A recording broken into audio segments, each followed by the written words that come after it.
guys, today I'm going to show you how to do 3AE like glitch in Funimate, but you need Pro 4th too. But don't worry, for the last one you don't need Pro. Follow my social medias.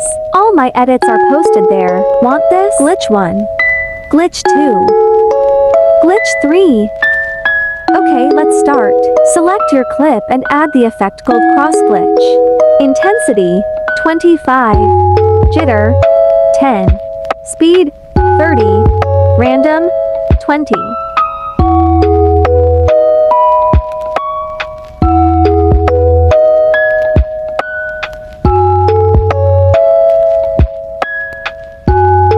For the second glitch, add Thiefect Glitchify.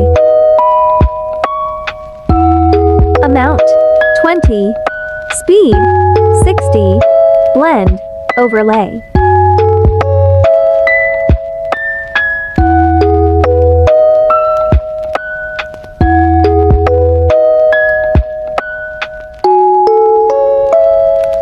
Now for the last glitch, go to Elements, and search glitch and pick the first one that pops up. Now go to Mask, and then Chroma, then pick the green part, and Intensity 100. For the last step, go to Blend and pick Add, and then you're done. Thanks for watching. Please like, share, and subscribe so you don't miss my tutorials. Go check out my social medias.